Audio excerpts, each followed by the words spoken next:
Pakistani pop music का बहुत बड़ा नाम, जिसने 80 की दहाई में म्यूजिक इंडस्ट्री में कदम रखा और कामयाबी समेटी, जिसको पॉप आइकॉन भी कहा जाता था, जो ना सिर्फ बेहतरीन गुलकार बल्कि म्यूजिक डायरेक्टर, प्रोड्यूसर होने के साथ साथ सॉन्ग राइटर और बेहतरीन गिटारिस्ट।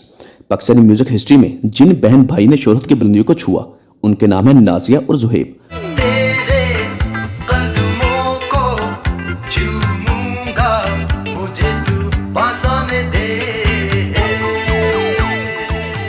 आज की हमारी वीडियो जुहैब हसन के मुतालिक है। बहन की वफात के बाद जुहैब हसन क्यों म्यूजिक से दूर हो गए, नाजिया की मौत ने किस तरह जुहैब का कैरियर खत्म किया, जुहैब क्यों अपनी बहन के बगैर आगे ना बढ़ सके। आखिरी वक्त में अगर कोई इंसान साय की तरह नाजिया के साथ था तो वो सिर्फ जुहैब हसन था। बचपन से लेकर जवानी तक और फिर बीमारी से लेकर मरने तक जुहैब ने हर लम्हे अपनी बहन का साथ दिया, बल्कि आज भी अपनी बहन के करीब हैं। नाजिया हसन जहां दफन हुई उसी शहर में आबाद हैं।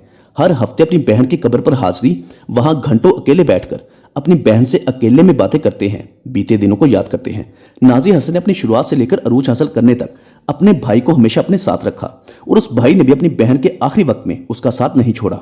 बहन भाई की इस लाजवाब मोहब्बत की कहानी आपसे शेयर करते हुए आपको बताते हैं कि जुहैब हसन को गुलकारी में बिल्कुल भी दिलचस्पी नहीं थी। ये नाजिया हसन ही थी जो उसको साथ लेकर जाती और अपने साथ खड़ा करती। जुहैब हसन का असल नाम सैयद जुहैबुद्दीन हसन था, जो 18 नवंबर 1966 को कराची में पैदा हुए। जुहैब अपनी बहन नाजिया से छोटे थे। बचपन कराची और लंदन में गुजरा। जुहैब को म्यूजिक और गुलकारी में बिल्कुल भी दिलचस्पी नहीं थी, जबकि नाजिया को म्यूजिक में इंटरेस्ट था। नाजिया और जुहैब की फैमिली के फातिमा सुरैया बजिया के साथ करीबी ताल्लुकात थे, तो उस वक्त पीटीवी के प्रोग्राम कलियों की माला और संग संग चलते रहना, जिसको सुहेल राना साहब ने तरतीब दिया। फातिमा सुरैया बजिया के तवस्सु से नाजिया और जुहैब इस प्रोग्राम का हिस्सा बने। नाजिया तो इस प्रोग्राम में जाने को आमादा थी, जबकि जुहैब बिल्कुल भी इंटरेस्टेड नहीं थे। जब जाने का वक्त होता तो जुहैब घर में छुप जाते, मगर नाजिया भी उसका पीछा करती, उसको ढूंढकर कैंडीज का लालच देकर उसको अपने साथ ले जाती। दोनों बहन भाई बहुत ही खूबसूरत थे और इसी वजह से इन दोनों को इस प्रोग्राम में कास्ट किया गया था। सुहेल राना नाजिया को तो इस प्रोग्राम में शामिल करना चाहते थे, जबकि जुहैब के मामले में जरा मुख्तलिफ थे, क्योंकि जुहैब इस प्रोग्राम में जरा भी दिलचस्पी नहीं रखते थे, जिस वजह से सुहेल राना जुहैब को कास्ट करने पर आमादा नहीं थे। लेकिन नाजिया के इसरार और फातिमा सुरैया बजिया के कहने पर जुहैब को इस प्रोग्राम में कास्ट किया गया। इस प्रोग्राम की गुलकारा अफशा अहमद, जो कि बतौर चाइल्ड सिंगर इसमें शरीक थी, एक दिन अचानक उसकी तबीयत खराब हो गई, तो सुहेल राना साहब ने नाजिया को उसकी जगह गाना गाने को कहा। नाजिया इस शर्त पर मानी कि जुहैब भी उसके साथ गाना गाएगा, और जो पहली बार दोनों बहन भाइयों ने मिलकर एक साथ प्रोग्राम में गीत गाया। उस वक्त जुहैब की उम्र महज 10 साल थी। यहां से दोनों बहन भाइयों के गुलकारी के सफर का आगाज हुआ। दोनों ही अभी जेर तालीम थे, पढ़ाई के साथ साथ गुलकारी भी जारी रखी। 70 की दहाई के आखिर में नाजिया और जुहैब लंदन चले गए और वहां जाकर बाकायदा म्यूजिक के मुतालिक तालीम हासिल करना शुरू कर दी। जुहैब ने लंदन से MBBS, जबकि नाजिया हसन ने ग्रेजुएशन और कानून की डिग्री हासिल की। पढ़ाई के साथ साथ गुलकारी भी जारी रखी। नाजिया और जुहैब दोनों बहन भाई मिलकर गाते, इस जोड़ी को वहां पहचान मिलने लगी। गुलकारी के साथ साथ जुहैब ने कंपोजिशन भी स्टार्ट कर दी। मारूफ Indian film director Firoz Khan ने लंदन में नाजिया हसन को सुना तो उसने नाजिया को अपनी फिल्म, जिसका नाम था कुर्बानी, उसमें नाजिया हसन का गीत शामिल करने का फैसला किया। यूं इंडियन फिल्म कुर्बानी के लिए नाजिया हसन ने अपना पहला गीत, जिसके बोल थे आप जैसा कोई मेरी जिंदगी में आए तो बात बन जाए, ये गाया। इस गीत को गाने की देर थी कि नाजिया और जुहैब हसन हिंदुस्तान में भी मशहूर हो गए। इन दोनों बहन भाइयों ने मिलकर 1981 में अपना एल्बम रिलीज किया, जिसका नाम था डिस्को दीवाने। इस एल्बम ने जदीद मौसीकी से वाबस्ता लोगों को अपना दीवाना बना दिया। ये एल्बम बैक वक्त 14 मुल्कों में रिलीज हुआ और इस एल्बम को एशिया का सबसे मकबूल और कामयाब म्यूजिक एल्बम करार दिया गया। इस तरह नाजिया और जुहैब इंटरनेशनल फिगर बन गए। दोनों अभी भी जेर तालीम थे। बरतानिया में नाजिया और जुहैब को अच्छी खासी शोहरत हासिल हुई। मारूफ इंटरनेशनल म्यूजिक कंपनी EMI ने नाजिया और जुहैब को साइन कर लिया। एल्बम यंग तरंग के 10 गीत जुहैब और नाजिया ने खुद लिखे, जबकि मौसीकी जुहैब ने भारतीय मौसीकार बिड्डू के साथ मिलकर तरतीब दी। इस एल्बम का मकबूल तरीन गीत आंखें मिलाने वाले दिल को चुराने वाले बहुत मशहूर हुआ। जनूबी एशिया में जुहैब और नाजिया की इस म्यूजिकल जोड़ी को बेहद पजीराई मिली। दोनों बहन भाइयों को मुख्तलिफ कंसर्ट्स में मदऊ किया जाने लगा। जुहैब और नाजिया जब इंडिया गए तो मुंबई एयरपोर्ट पर जहाज से उतरते 10,000 के करीब लोगों का हजूम उनको वेलकम करने आया, जो कि एक एजाज की बात थी। जुहैब और नाजिया ने मिलकर 1987 में बतौर सिंगर और मौसीकार हॉटलाइन एल्बम रिलीज किया, जो 13 गीतों पर मुश्तमिल था। इस एल्बम के गीत भी बहुत मशहूर हुए। 1989 को पाकिस्तान में शुएब मंसूर ने एक जदीद म्यूजिक प्रोग्राम तरतीब देने का फैसला किया, जिसमें नाजिया और जुहैब जैसे गुलकारों को अपने मुल्क में गाना गाने का मौका फराहम करना था। उस प्रोग्राम का नाम रखा गया म्यूजिक 89। ये पाकिस्तान की हिस्ट्री में पहली दफा था कि नेशनल टीवी PTV पर पॉप म्यूजिक के लिए ऐसा प्रोग्राम तरतीब दिया गया हो। नाजिया और जुहैब हसन की जोड़ी को बहुत पसंद किया गया। हमने तो ऐसे ऐसे नौजवानों को बुलाया है जिनका ताल्लुक पॉप म्यूजिक से भी है और फोक म्यूजिक से भी है, और हमें यकीन है कि ये सब लोग कल सितारे बन के चमकेंगे। दोनों बहन भाइयों ने मिलकर इसमें गुलकारी के जौहर दिखाए, लेकिन इसी के साथ साथ नाजिया और जुहेब पर बहुत ज्यादा तनकीद भी की गई। तनकीद की एक वजह तो दोनों का मगरबी लिबास था। मजहबी तबके इस प्रोग्राम के खिलाफ आवाजें बुलंद करने लगे और ये आवाजें पार्लियामेंट तक में सुनाई दी।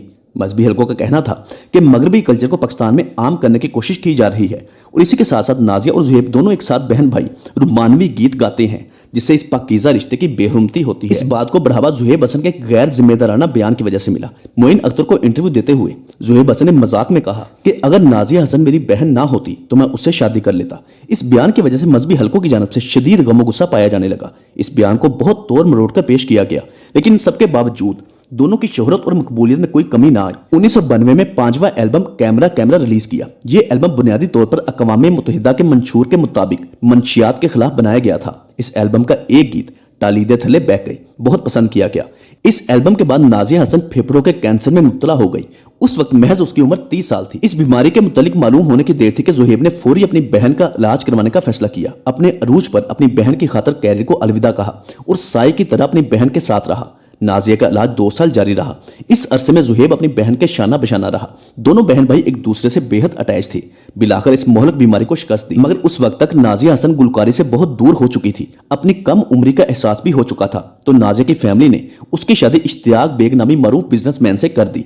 शादी के बाद नाजिया अपनी ज़वाजी जिंदगी में मसरूफ हो गई, जबकि जुहेब ने बिजनेस स्टार्ट कर दिया। इस दौरान वो गुलकारी से भी दूर हो गए, क्योंकि जुहेब की पहचान अपनी बहन नाजिया के साथ ही मुकम्मल समझी जाती थी। यूं जुहेब हसन का कैरियर भी खत्म हुआ। 1997 में नाजिया का बेटा पैदा हुआ, का नाम रखा गया अरीज हसन। 1999 में यानी 1999 में एक बार फिर नाजिया को इस बीमारी ने घेर लिया और जुहेब हसन जो पहले ही अपनी बहन की वजह से कैरियर को अलविदा कह चुके थे, एक बार फिर बहन की इस मुश्किल की घड़ी में साथ खड़े हो गए। इस अरसे के दौरान नाजिया हसन की अज़वाजी जिंदगी में काफी उलझने भी रहीं, लेकिन जुहेब ने अपनी बहन का हर मौके पर साथ दिया। नाजिया का इलाज लंदन में जारी रहा और जुहेब हसन भी लंदन में अपनी बहन के साथ रहे।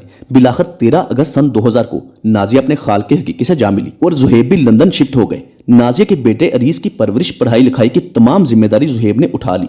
लंदन में ही गीना नामी लड़की से शादी की, जो पेशे के एतबार से राइटर है।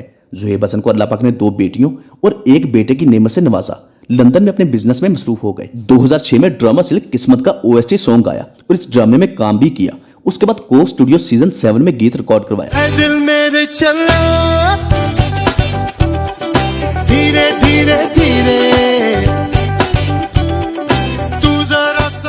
नो डाउट कि जुहेब हसन को नाजिया के बगैर अधूरा समझा जाता है और यही उसकी नाकामी की वजह भी बना। 2017 में सिग्नेचर्स के नाम से एक एल्बम रिलीज किया, जिसमें बूम बूम और डिस्को दीवाने के मुतबादल वर्जन को शामिल किया गया, जिसको EMI पाकिस्तान ने रिलीज किया। इसके अलावा जुहेब हसन ने बॉलीवुड की कई फिल्मों के लिए गीत रिकॉर्ड करवाए। 2015 में पाकिस्तानी फिल्म होमन जहां के लिए भी अपनी आवाज दी।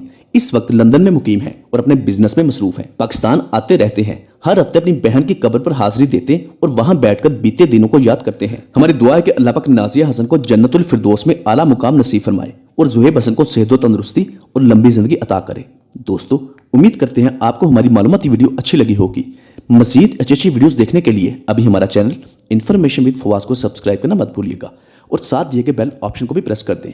अगर आप पाकिस्तान के दीगर नामवर फनकारों गुलकारों के मुतालिक जानना चाहते हैं तो इसी वीडियो के डिस्क्रिप्शन में पाकिस्तानी एक्ट्रेस बायोग्राफी के नाम से प्ले लिस्ट का लिंक मिल जाएगा, जिस पर क्लिक करके आप माजी के नामवर फनकारों और गुलकारों के मुतालिक तफसीलन जान सकते हैं। स्क्रीन पर आप मुख्तलिफ वीडियोस के थंबनेल देख सकते हैं। ये तमाम वीडियोस हमारे इसी चैनल से अपलोड हुई हैं और इन वीडियोस का लिंक भी उसी प्ले लिस्ट में मौजूद है, जिसको लाजमी विजिट कीजिएगा। मिलते हैं बहुत जल्द एक अच्छी और नई वीडियो के साथ।